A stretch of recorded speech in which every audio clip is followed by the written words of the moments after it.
Look, we've interviewed countless estate agents, property experts who just keep telling us there is this rise in price, rise in price, rise in price. For how long can that be sustained?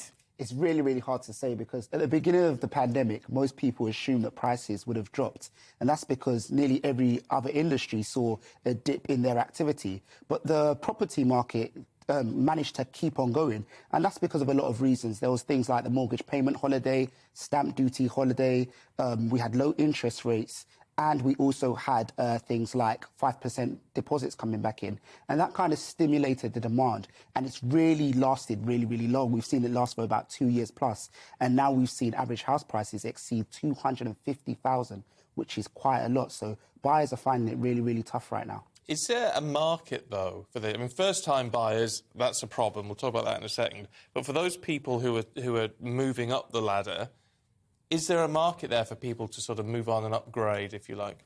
Yes, absolutely. It's a seller's market at the moment. So if you list your property right now or listed it in the last 2 years, you'd find that you'd have a lot of demand. I guess the only tricky thing is that when you want to buy your next property, generally speaking, there's a lot of demand for that property as well. So you may have trouble competing for the next property. But ideally, if you want to sell your property, you would see that you'd get really, really good prices at the moment. As we've seen, house prices have continued to grow and grow and grow. Some people are really, really struggling to get that first leg on the ladder, and they might have saved in the pandemic. Some people, of course, this was really fortunate. They could save during that time, but they're looking at inflation now and thinking, my savings are just wasting away, but your savings are buying you less if you want to buy. Yeah, this is the problem, right? And this is why people are really desperate to get into property, because a lot of people use property to hedge against inflation. But at the moment, they're seeing their savings dwindle away. I think for a lot of people, especially first-time buyers, you could look into things like the lifetime ISA, where the government will give you a 25% bonus on your savings up to £4,000 per year, and try and just leverage as much information as you can to try and ensure that your pound is worth a lot more when it comes to buying property. What does all this mean for the rental market? So it's very, very difficult for the rental market as well. And the main reason is because the underlying factor for all of this is that demand is way higher than supply. And that's an issue we've had in Great Britain for quite some time. We're not building enough houses at all. So this is becoming a big problem. And the stimulants that I mentioned earlier are just making it so demand increases even more and supply is a lot lower. I mean, that's the concern. I mean, I know there's plans to, build about 300,000 houses a year. I mean, it's one of those things I think, when are we going to run out? When are we going to run out of space?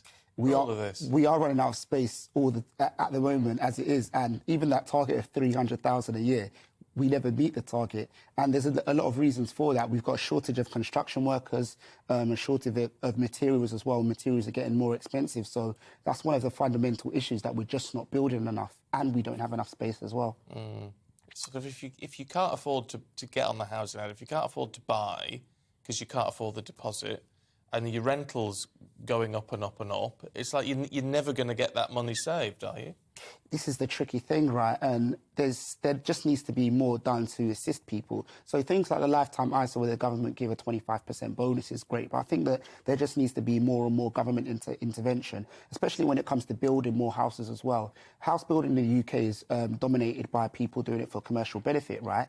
We need the government to do more so that we have more non-for-profit buildings coming up in general, effectively. Welcome to the GB News YouTube channel. You can watch us live 24 hours a day, catch up on your favourite shows, and join in the conversation in the comments below. Don't forget to subscribe and you'll never miss any of our exclusive content.